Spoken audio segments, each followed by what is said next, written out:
어쭈. 좋았어.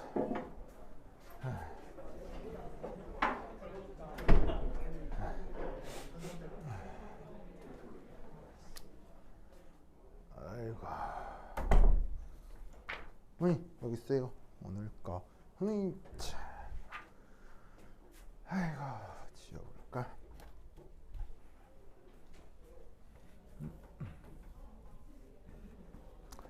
자, 오늘 해볼 거는 이제 네 번째 코र्스. 여기부터 이제 고전화학 부분이 나옵니다. 입시에서는 양자화학이 잘 안 나와요. 뭐 특히나 최근에는. 그래서 이제 주로 왜냐하면 이제 화학원 화학2를 반영해야 하는 것 같아서 그런 것 같습니다. 그래서 그 이제 고전화학이 많이 나오는데 그 고전화학의 가장 기초 바로 기체. 피부에는 NRT 알죠? 뭐 그거 뭐 그겁니다. 자, 이제 한번 보시면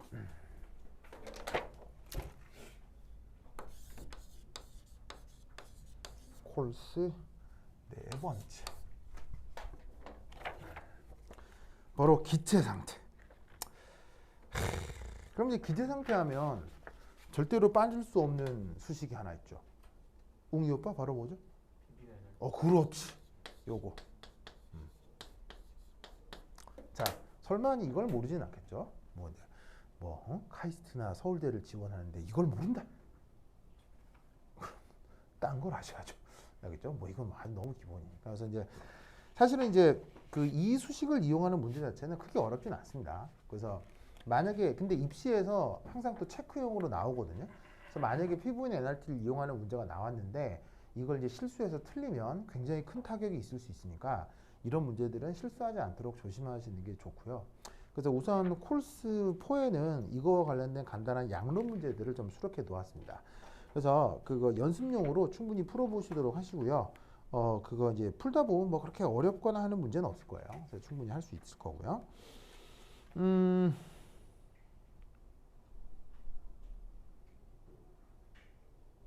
혹시 이걸 한번 해볼까? 혹시 11번 한번 해볼까요? 11번? 그냥 연습, 몸풀기용으로, 뭐 이게 똑같이 나온다라기보다는, 뭐 기체학론 그냥 지나갈 수는 없으니까, 한번 연습, 몸풀기를 11번 한번 해볼까요? 근데 칠판에 쓰는 동안 한번 트라이 해보세요.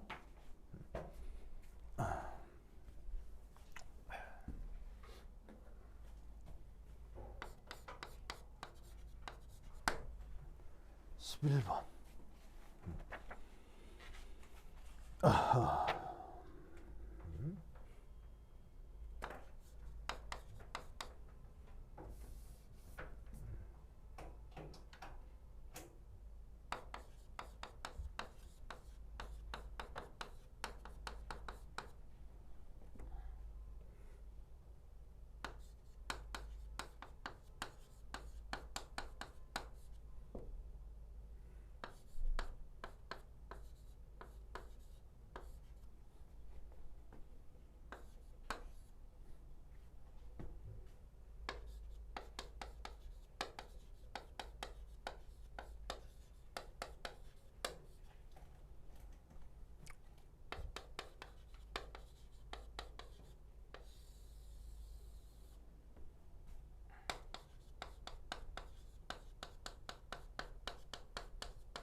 구했다 얼마죠? x 대 y는 얼마?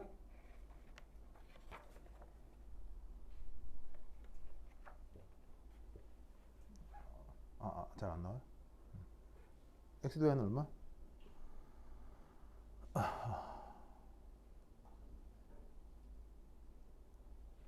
어떻게 될까요?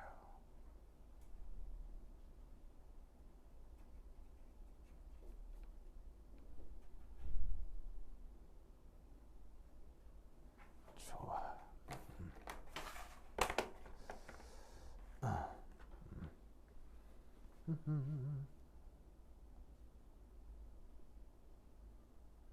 웅이 오빠 나왔어요? 진짜로요? 학교 내신에 이런 거 종종 나오는데 자기 학교에는 이런 거 종종 나오는데 양쪽관계 뭐로? 저희 내신 음. 엄청 쉽게 나와서 저걸로요? 그때 공부 안 했어요. 네. 수민이 엄마?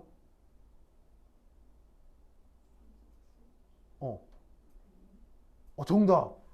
오, 박수. 야, 답 나왔다. 답 나왔으면 이제 바로 가야지.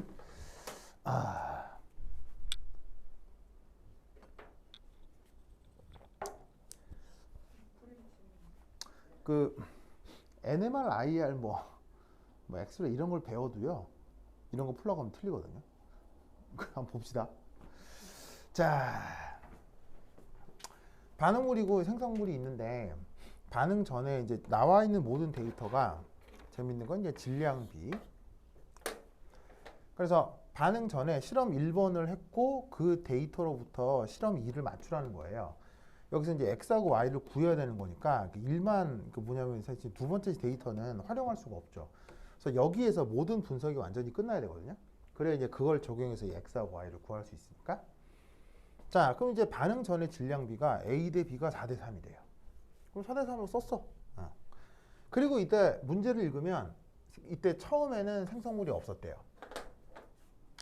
자, 그리고 이제 어떻게 반응을 해서 반응이 끝나고 나면 b하고 c가 8대 13이 돼요.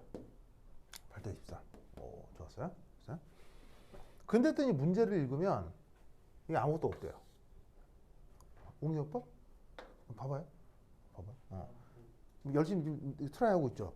거의 다 푼 것 같아요. 거의 다 푼 것 같아요. 거의 다 푼 것 같은데 이거 푸는 방법이 있어요. 그래서 방법을 배워야 돼요. 왜냐하면 여러분들한테 시간을 오래 주고 풀라고 하면 다 풀어요. 다 푸는 건데 그게 아니라 얘는 재빨리 풀어야 되거든요. 그래서 재빨리 풀 수 있는 테크닉이 있어요. 그걸 말씀드릴 거니까 잘 보셔야 돼요. 그러니까 내 나름으로 푸는 방법이 아니라 재빨리 푸는 정해진 방법이 있어요. 그걸 배워야 돼요. 그렇죠? 그래서 보셔야 돼요. 자, 그래서 이제 문제를 읽으면 A는 싸그리 없어져서 없고, 그 다음에 B하고 C가 끝나고 나서 8대 13이 되었대요. 그러면, 뭐 당장 관계는 없지만 전문 용어가 하나 있죠. 이런 걸 뭐라고 하죠? 한계 반응. 이런 걸 이제 한계 반응물이라고 하죠.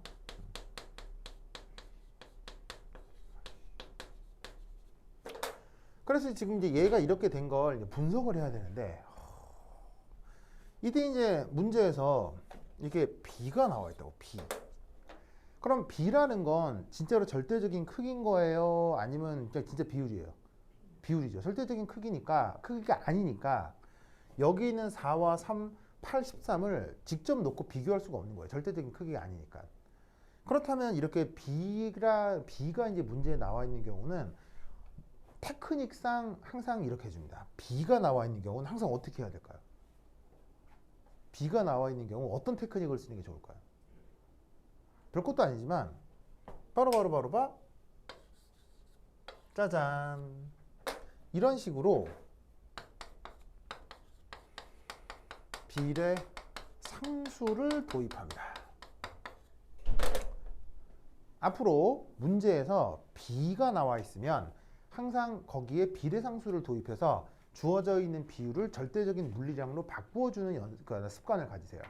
그럼 뭔가 문제가 조금 더 편하게 풀립니다. 아시겠죠? 자, 그럼 마찬가지로 8대 13도 이제 비례상수를 도입해야 되겠죠. 그런데 아시다시피 비례상수는 항상 같아야 돼요. 비례상수는 비율마다 다 달라요. 비례상수는 비율마다 다 다르잖아요. 그러니까 여기는 8대 13은 K 말고 뭐 L이라고 한번 해보자. 이렇게 하죠. 이것도 이제 비례상수다 이런 말이지. 자, 그럼 이때 여기서 우리는 뭘 할 수 있냐면 4K, 3K, 8L, 13L 이 사이에 뭐가 성립할까요? 바로 이런 관계가 성립하겠죠. 이런 걸 우리가 뭐라고요? 이런 걸 방금 도훈이가 얘기했던 것처럼 질량 보존이라고 하죠. 그럼 여기에서 우리가 알 수 있는 건 K가 뭐다? 3L이겠구나. 아시겠죠? 그럼 K가 3L이니까 저기에 넣어. 그럼 얘를 뭐로 바꿔? 12L. 얘는 9L이 되는 거지. 그럼 이때 여기서 여기를 어떻게 채우면 되겠어요? 바로 12가 0이 됐지. 그럼 얼마나 반응한 거야? 12L만큼 반응한 거고 9가 8이 됐지. 그럼 L만큼 반응한 거고 0이 13이 됐지. 13만큼 반응을 한 거지. 이때 이걸 뭐라고요? 저 노란 박스 이걸 뭐라고요? 만약에 교수가 물었어. 저런 관계를 뭐라고 해요? 라고 물으면 뭐라고 답할 거예요?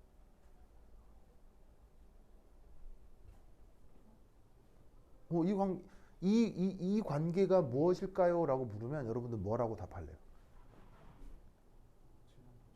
첫 번째는 질량 보존이겠네요.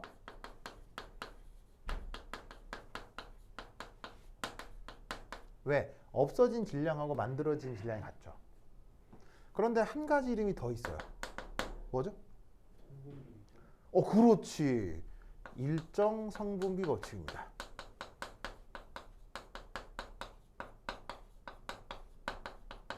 일정 성분 비 법칙에서 여기에 있는 비의 뜻은 비는 무슨 비? 일정 성분 비에서 비율은 무슨 비율? 질량비. 화학 반응에서는 반응하는 반응물들과 만들어지는 생성물들 사이에 일정한 질량 비율이 있다라는 게 일정 성분비 법칙이죠. 물론 그 일정 성분 법칙이 항상 만족하느냐? 아닙니다. 일정 성분 법칙이 만족하지 않는 물질, 않는 반응들도 있습니다만 공교육 과정에서는 그런 걸 따지진 않아요. 그러니까 공교육 과정에서 저 항상 모든 화학 반응은 항상 일정 성분 법칙이 만족한다라고 생각하셔야 된다 이 말이지. 알겠죠? 그러면 주어진 반응에서 질량 보존이나 일정 성분비 법칙은 항상 만족해야 되는 거죠. 그러면 이때 여기에 있는 이 초기 조건이 바뀐다 하더라도 얘는 변하겠어요? 일정하겠어요?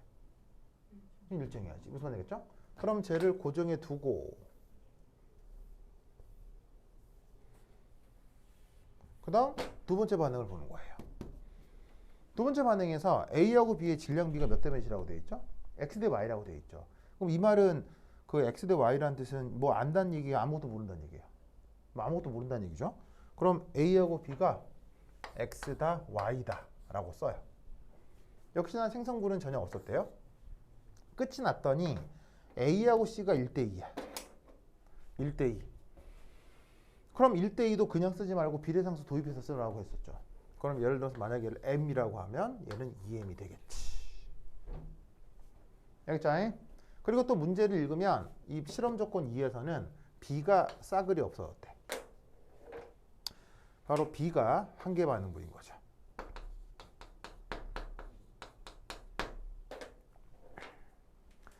자, 그럼 이때 여기에서 우리는 뭘 할 수가 있느냐? 아무것도 없는 상태에서 이만큼 반응했더니 이게 된 거야. 그럼 여기서 알 수 있는 건 13L이 2M이겠구나. 그렇죠? 그럼 알 수 있는 게 뭐다? M은 2분의 13L이다. 그럼 저기서 X는 어떻게 되겠어? X는 이만큼 반응했더니 이게 된 거 아니야. 그럼 X는 M 더하기 12L이 돼야지. 알겠죠? 근데 M이 뭐였어? 요거죠? 요거? 요 자리에다가 얘를 뿅 넣으면 2분의 37L. 자, y는 뭐가 돼요? 없어졌으니까 L인 거겠지. 그럼 L이 얼마? L이 2분의 맞나? 아닌데 2분의 24 37 맞죠? L. 그냥 L 그냥 L 그게 y는 L이지 뭐. L이니까. 그럼 여기서 알 수 있는 사실은 뭐다?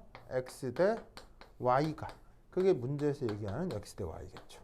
그럼 37대 2가 나온다 이런 말. 알겠죠? 알겠죠? 만약에 면접에서 설명할 때 네.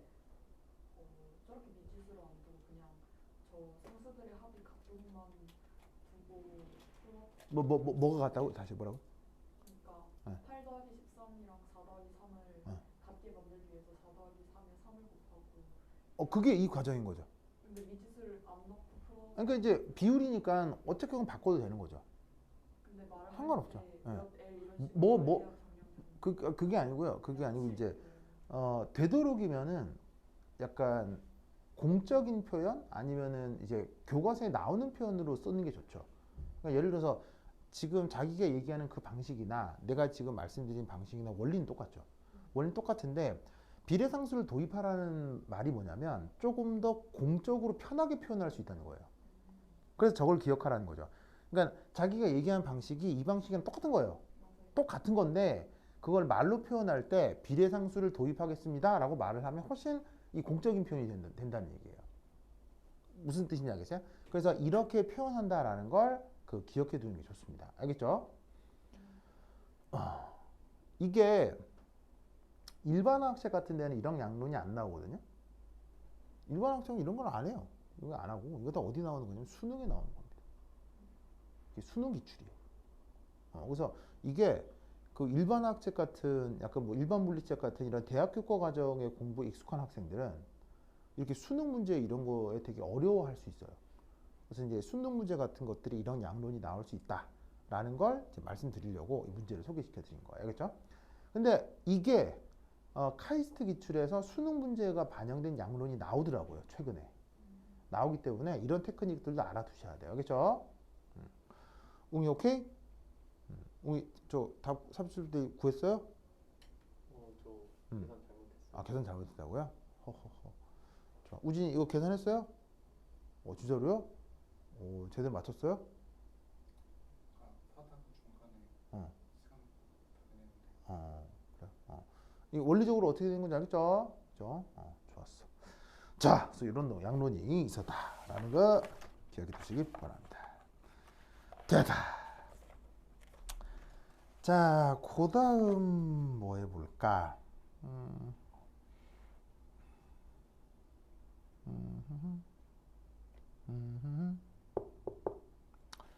뭐를 해볼까? 이게 뭐 딱히 어려운 게 있지가 않아서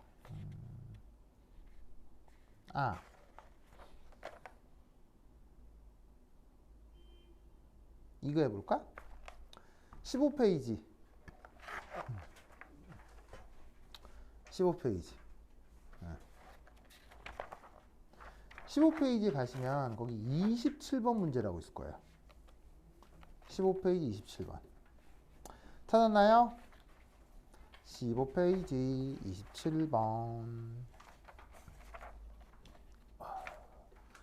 자, 15페이지 27번도 기체 양론 문제인데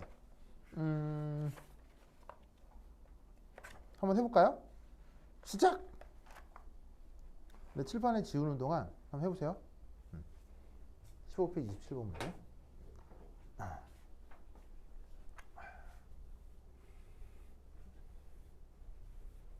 이게 기출에 이런 것들이 나오는 것 같아서 이게 뭐 대단한 건 아니어도 한번 짚고 넘어갈 필요는 있을 것 같습니다. 아이고.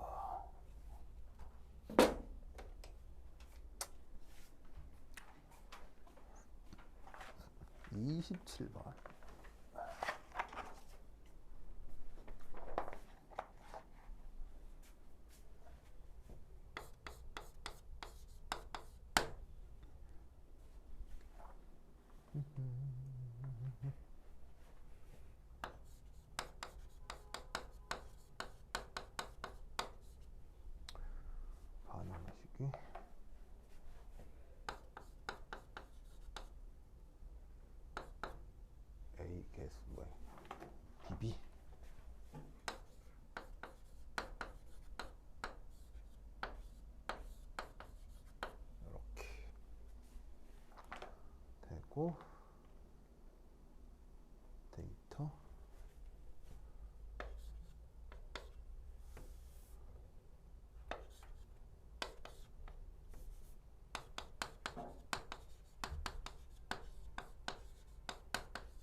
풀었어요?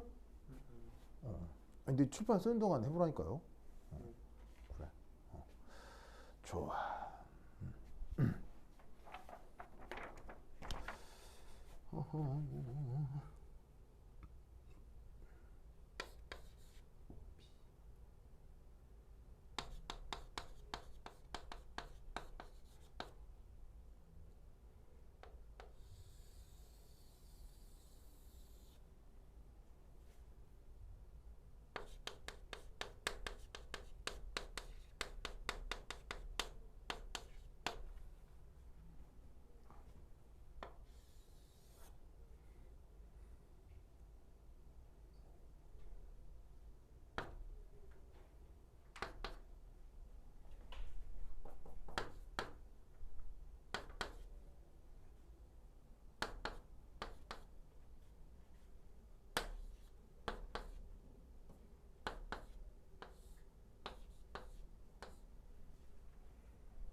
자, 풀었습니까?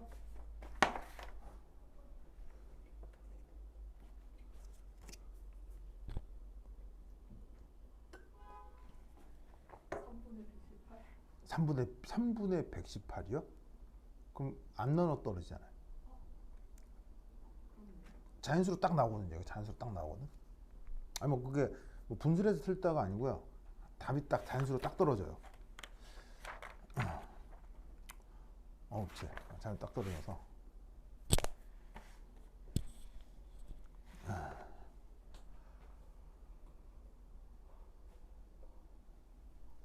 웅이 오빠 얼마 나와요? 아, 네. 웅이 오빠 내가 자꾸 물어서 화났죠? 내가 자꾸 물어서 화나는 거 아니에요? 흥, 화내면 안 돼요. 우진이 오빠 얼마?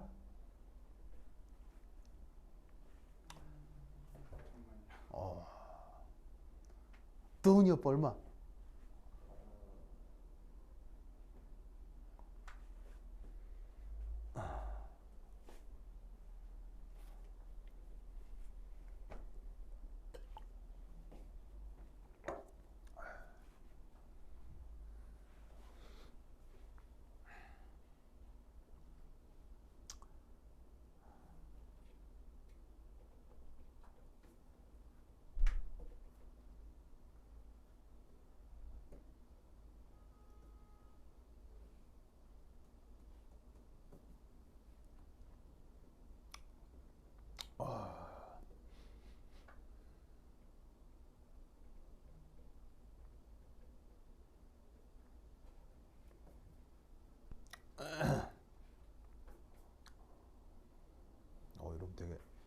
열심히 하는데. 야, 52? 어? 52요? 52. 계산이 약간.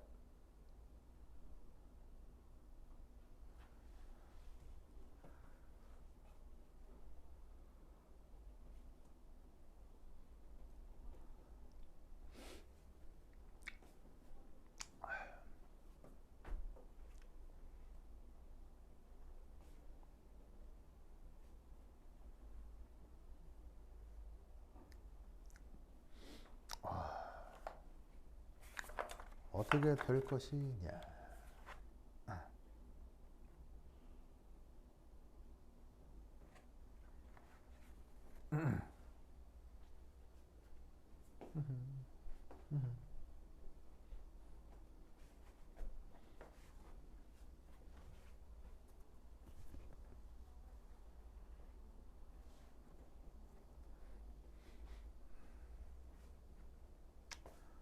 아이고.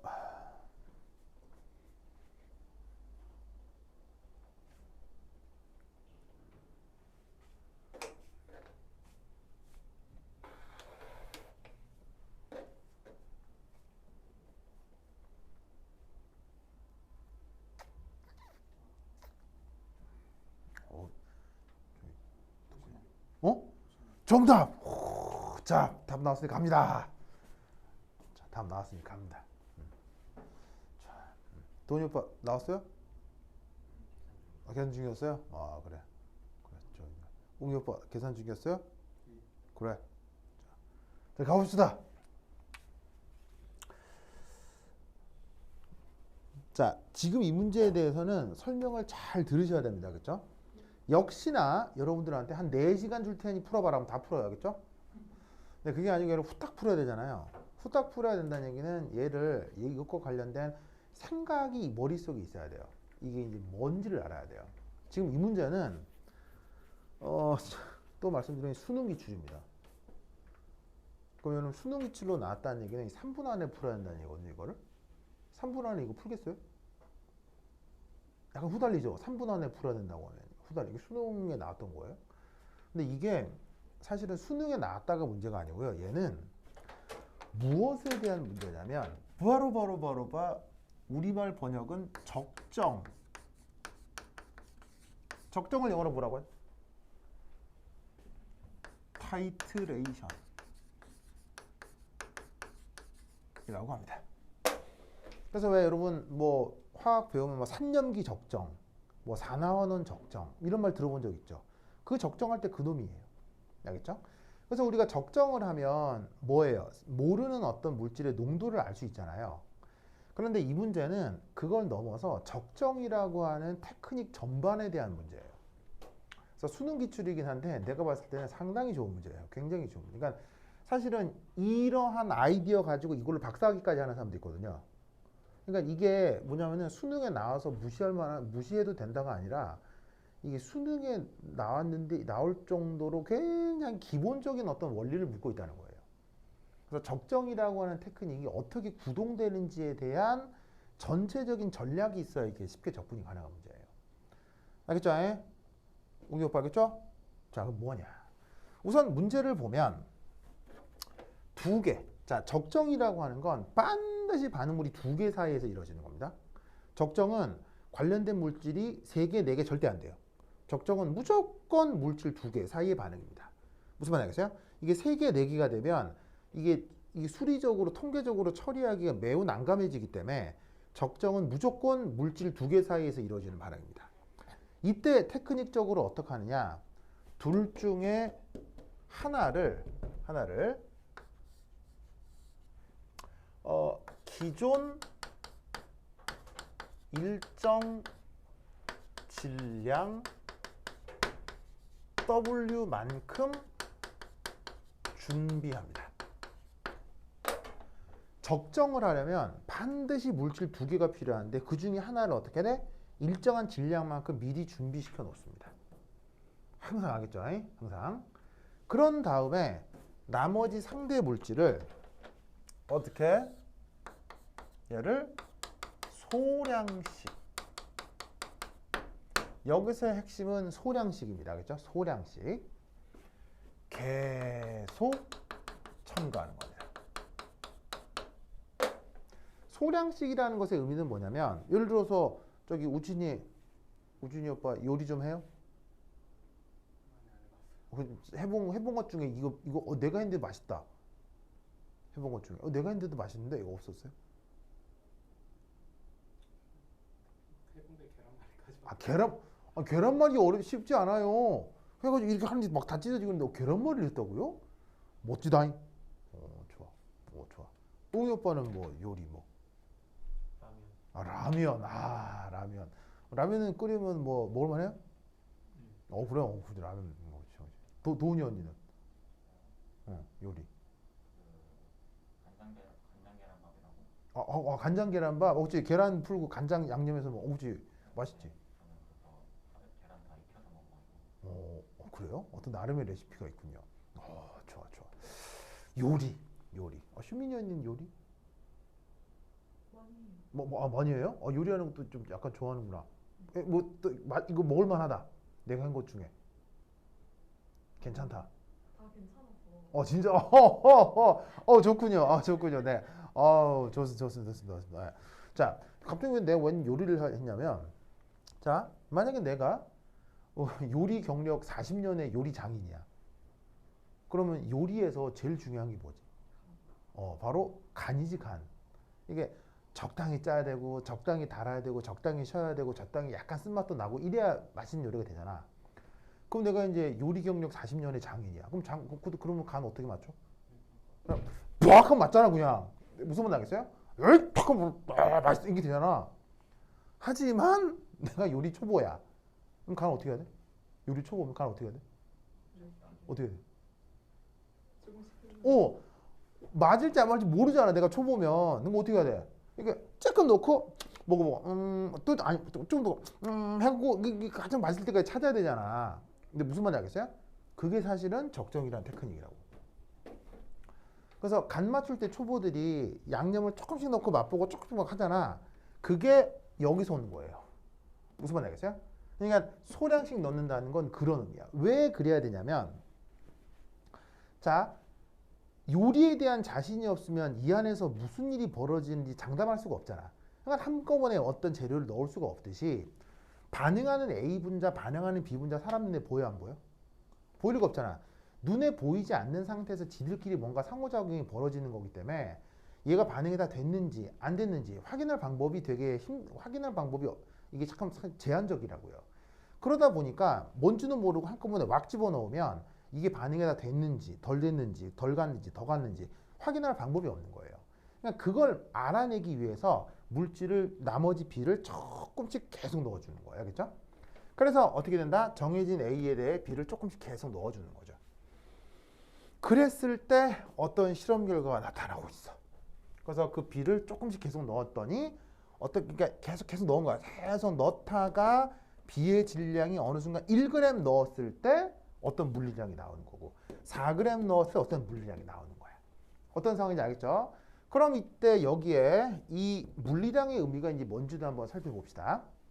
우선 첫 번째 문제를 보면 전체 부피의 상대값이라고 나와 있어. 상대값이라는 말이 무슨 말이겠어? 그냥 비율이라는 얘기겠지. 그럼 이때 내가 아까 얘기했죠? 비율이 나오면 항상 뭐로 바꿔줘라? 비율이 나오면 항상 여기다가 뭐를 도입해라? 비율이 나오면 항상 뭐를 도입해라? 비례상수.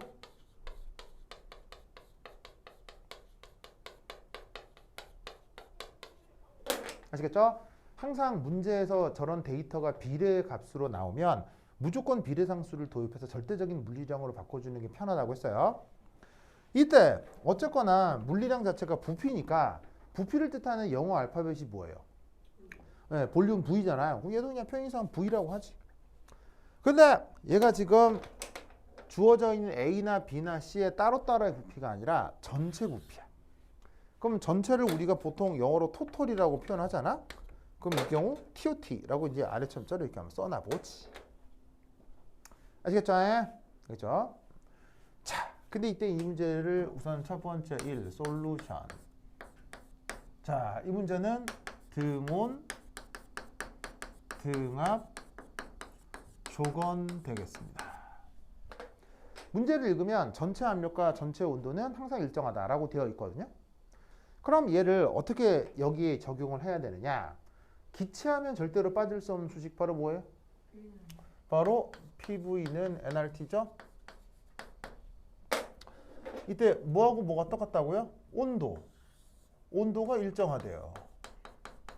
등압, 압력도 일정하대요. 그럼 누구하고 누가? V하고 N이 무슨 관계? 비례 관계라네. 그래서 등온 등압 관계에서는 기체의 부피하고 몰수가 필요하는 거죠.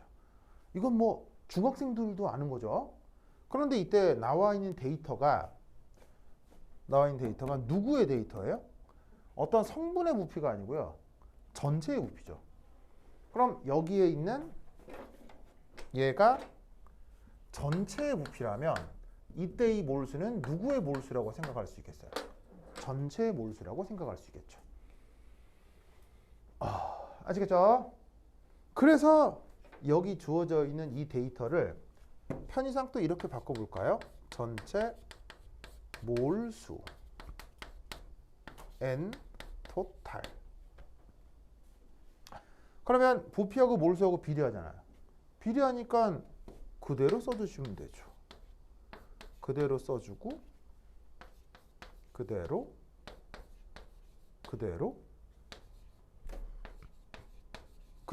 비례를 유지시키시고요. 그냥 비례상수를 또다시 도입하면 된다 이런 말이에요. 알겠죠? 그래서 지금까지 문제에 나와 있는 정보를 좀 정리를 해보았어요. 아직 문제를 풀어낸 건 하나도 없네요. 이때 나와 있는 이 데이터를 조금 눈에 보기 편하게 바꾸고 싶어요. 그래서 그림으로 그려보았어요. 그래서 X축은 뭐냐면요. 첨가한 B의 질량이에요. 몇 그램이죠? 1480. 자, 7은 그리지 않은 이유가 뭐냐면 X죠. X이기 때문에 이건 활용할 수 있는 데이터예요. 뭐 쓸 수가 없어요. 쓸 수가 없기 때문에 1480만 써봤어요. 이때 Y축을 뭐라고 생각하시면 되냐면 Y축을 전체 부피를 그 비례상수로 나눴다고 생각해도 되고요. 아니면 전체 몰수를 그 비례상수로 나눴다라고 생각해도 좋아요. 뭘 해도 상관없어요. 그래서 지금 그래프를 어떻게 도시한 거냐면 1,7, 4,10, 8,16, 10,20을 여기에 그린 거예요. 알겠죠? 그 다음 뭐 할까요? 바로 이 두 점을 한번 짠 연결해 보고 싶어요. 그리고 이 두 점을 또 짠 하고 연결해 보고 싶어요.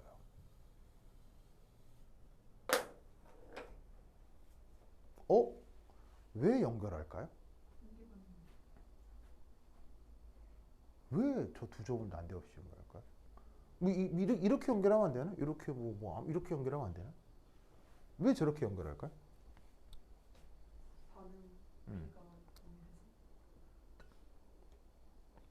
왜 저렇게 연결할까요?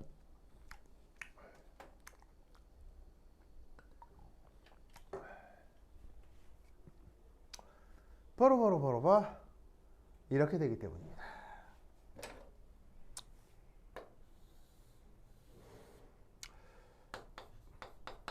반응 초반에는 항상 B가 한계 반응물이 된다. 자, 저기 무슨 말인지 알겠어요? 자, A하고 B를 반응시키는데 A는 양이 많죠. 근데 B를 얼마나 넣어요? B를 조금 넣는다고 했죠. 그럼 어차피 A하고 B는 반응해서 없어질 건데 A는 기존에 많이 있고 B를 조금 넣으면 반응이 진행이 돼서 A가 일부 없어진다 하더라도 B는 처음부터 조금 들어왔으니까 들어온 B는 반응이 완결되면 싸그리 없어져 버리겠죠. 그럼 반응 초반에는 무조건 누가 한 개 반응물? 이렇게 소량 들어온 놈이 무조건 한 개 반응물인 거예요. 알겠죠? 그런데 이제 여기에서 저 B가 소량씩 들어오지만 어떻게 들어와요? 계속 들어오죠. 그럼 왜 그런 말 있잖아. 가랑비에 옷 젖는다.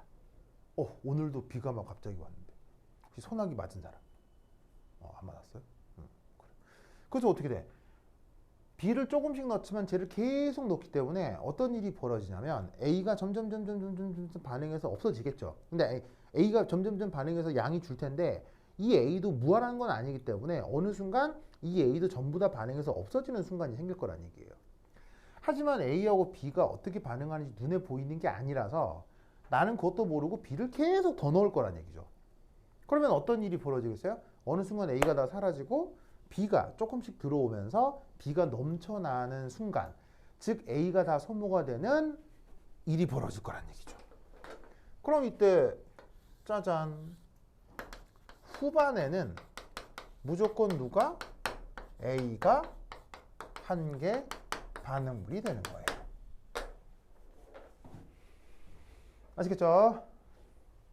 그러면 모든 변화에는 교점이 있죠. 모든 변화에는 교점이 있죠. 이 교점의 의미가 뭘까요?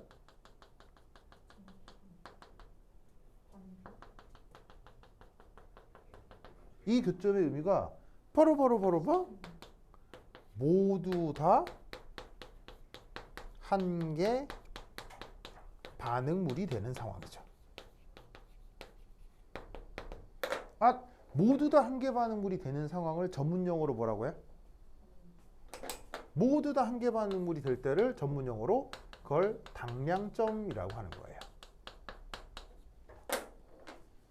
아시겠죠? A하고 B가 모두 다 없어지는 거죠. 그럼 이 경우 저 데이터로부터 당량점을 구할 수 있나요? 네. 자, 초반은 점 두 개를 잇는 직선식을 구하시면 y 콜 x 플러스 6이 나올 거예요. 근데 후반은 두 점을 잇는 직선식을 구하면 y 콜 2x가 나올 거예요. 그러면 저 둘의 교점이 얼마냐? 6,12가 나와요. 알겠죠? 저 두 수식을 연결하면. 그래서 여기서 뭐? 4와 7 사이에 6,12라고 하는 당량점이 나타나는군요. 아시겠죠? 당량점이라고? 그렇다면 이때 얘는 뭘까요? 쟤는 뭘까요? 바로 오직 C의 몰수가 되는 거죠. 왜냐하면 당량점에서는 반응물들이 어떻게 돼요? 싸그리 반응해서 없어지잖아요. 싸그리 반응해서 없어지니까 저때 존재하는 몰수라고 하는 건 전부 다 C만의 몰수가 됐을 거란 얘기죠. 무슨 말 알겠죠? 그 다음 또 어떤 데이터가 우리에게 중요한 데이터가 될까요? 그 다음 또 Y절편. 정답. 바로 요 Y절편. Y절편 값이 어떻게 되죠? 구하시면 6이 나올 거거든요. 그럼 이때 알 수 있는 건 0,6이라는 걸 알 수 있죠. 그러면 0,6에 있는 요 6n0의 의미는 뭘까요? 바로 반응을 하기 전이기 때문에 기존에 준비시킨 A의 몰수가 된다는 얘기죠.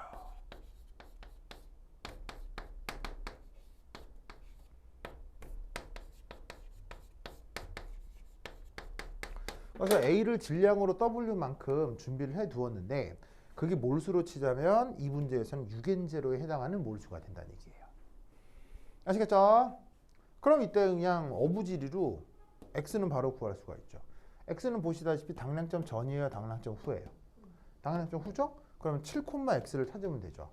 그럼 뭐 그게 어디냐면 바로 여기겠군요.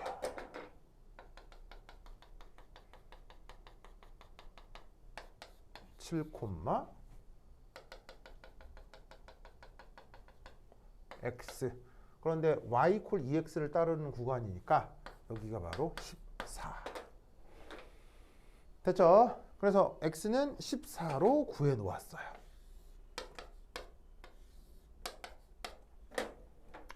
자, 그럼 이제 그 다음 뭐 해야 될까요? b하고 c를 구해야 되겠죠? 맞나요? 자, 그럼 이때 여기서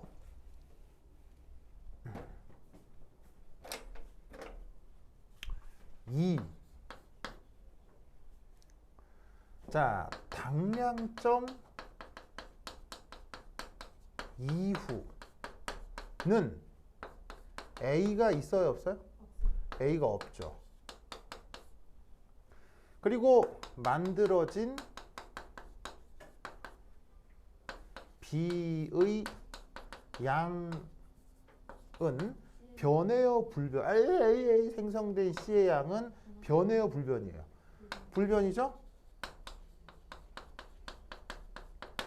그 말은 무슨 말이냐면 바로 변한 물리량은 오직 누구에 의한 것? B의 것이라는 거예요. 당량점 이후에 변한 물리량은 A도 있지도 않고 생성된 C가 더 반응이 될 수도 없기 때문에 C도 양이 정해져 있는 거예요. 몰수로 치자면 12N제로. 그러면 그 이후에 뭔가 계속 들어와서 변하는 건 무조건 누구 때문이다? B 거란 얘기죠. 그러면 당량점 이후의 상황을 좀 보시면 자, B 입장에서 짜잔 1g 증가한 거죠. 그랬더니 몰수가 몇 몰이 바뀌어요? 12가 14가 된 거니까 2N0가 바뀌었죠. 그 다음 또 1g 늘어났더니 또 얼마나 변했어요? 2N0가 바뀌었죠. 그 다음 2g 바뀌었더니 이때는 얼마가 바뀌었어요? 4N0가 바뀌었죠.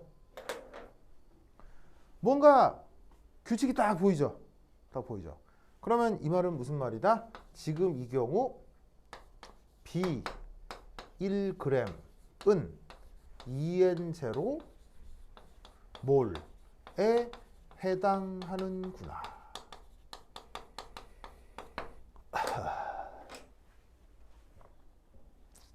알겠죠?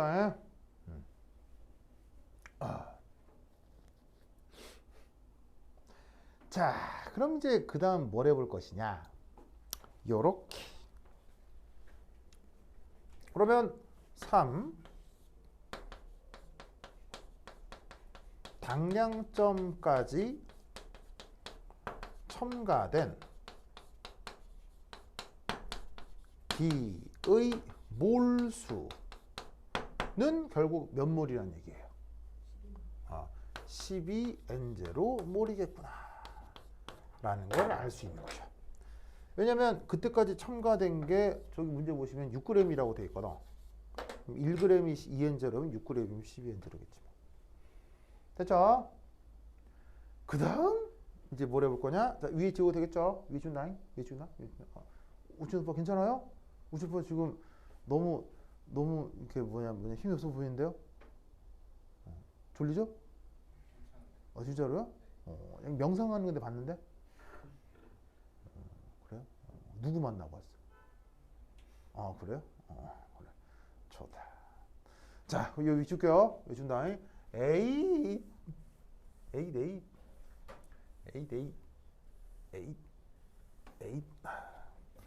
그러면 3 당량점의 화학 양론 되겠습니다. 당량점의 화학 양론. 자, 반응이 어떻게 되느냐? A가 B랑 반응을 해가지고 C가 됩니다. 자, 근데 이 녀석의 반응 초기. 자, 맨 처음 초기에는 누구만 있었다고요? 누구만 있었죠? A만 있었죠. A가 얼마나 있었어요? 유겐제로만큼 있었죠. 자, 그리고 그 당량점까지 B는 얼마나 들어왔어요? 당량점까지 B는 얼마나 들어왔어요? 6g 들어왔으니까 그 6g이 12N제로에 해당한다고 했었죠.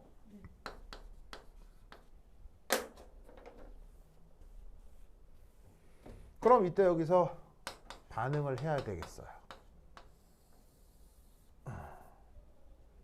그리고 끝이 나요. 그러면 이게 당량점이니까 당량점에서는 A하고 B가 얼마나 만들어져요? 아니, 당량점에서는 A하고 B가 얼마나 남아 있어요? 없죠. 그게 당량점의 정의니까. 당량점은 모두가 한계 반응물이어서 반응물 모두가 싸그리 사라지는 게 당량점이죠. 그리고 이때 없었던 생성물이 당량점에서 얼마나 만들어져요? 이만큼 만들어지죠? 그건 어디 있어요? 여기 있네. 오직 C의 몰수가 10N제로라네. 그럼 이때 여기서 여기를 어떻게 채워야 되겠습니까? 6만큼 있었는데 없죠. 그러면 6N제로만큼 없어진 거고요. 12만큼 있는데 없죠. 12N제로만큼 반응한 거죠. 없는데 12N제로가 됐죠. 12N제로만큼 만들어진 거죠. 이때 이걸 뭐라고 합니까? 그건 질량비고요. 이걸 전문용어로 뭐라고 합니까? 다 배운 겁니다. 교과서에 있습니다. 화학원 교과서에 나옵니다. 이걸 뭐라고 합니까? 웅이 언니, 이걸 뭐라고 합니까?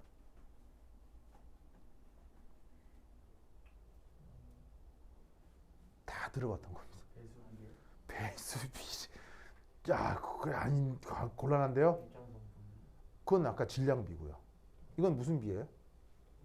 몰수비죠. 지금 기체. 바로 조금 더 좋은 표현으로는 부피결합 법칙입니다.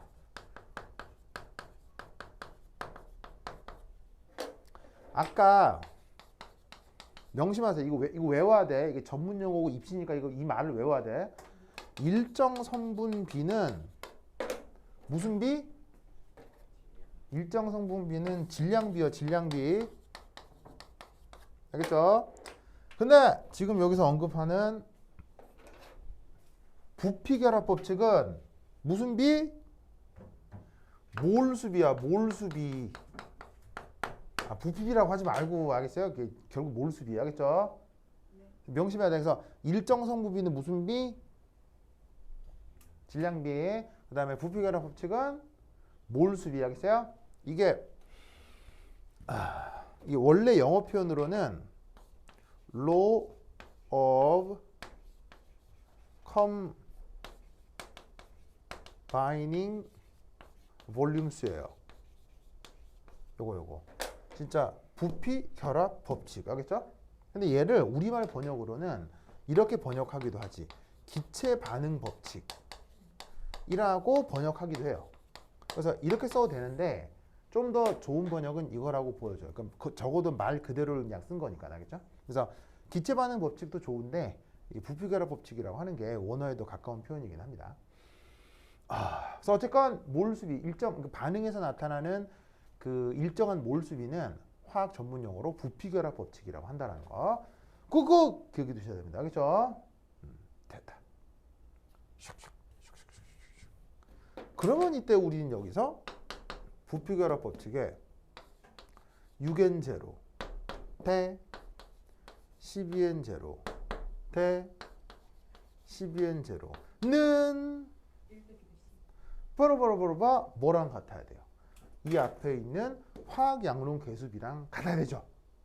그래서 1대 B 대 C가 된다, 이런 말이에요. 그러면 이때 여기서 알 수 있는 거 B하고 C는 값이 얼마? 2구나를 알 수 있다는 얘기죠. 그러면 저기 주어져 있는 모든 정보들을 구할 수 있겠죠?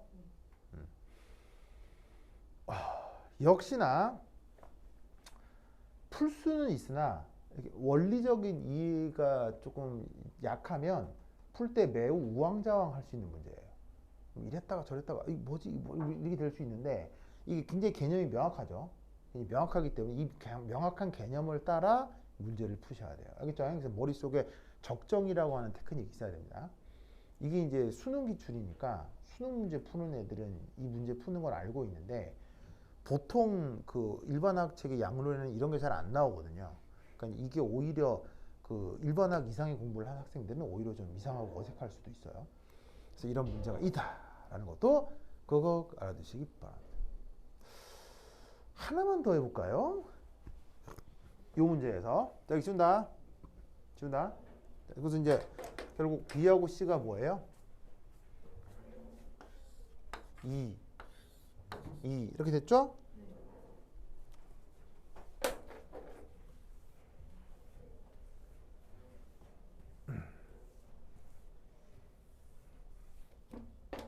자, 그럼 이 문제에서 다시 한번 퀴즈. A, B, C의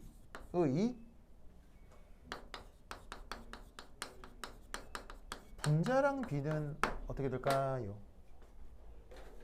이때 답에는 W가 표현됩니다. W가 뭐예요? A가 준비되었던 초기 질량이죠. 저 W를 활용해서 지금 주어져 있는 저 반응식에서 A, B, C의 분자량 B를 구할 수 있을까요? 어떻게 돼요?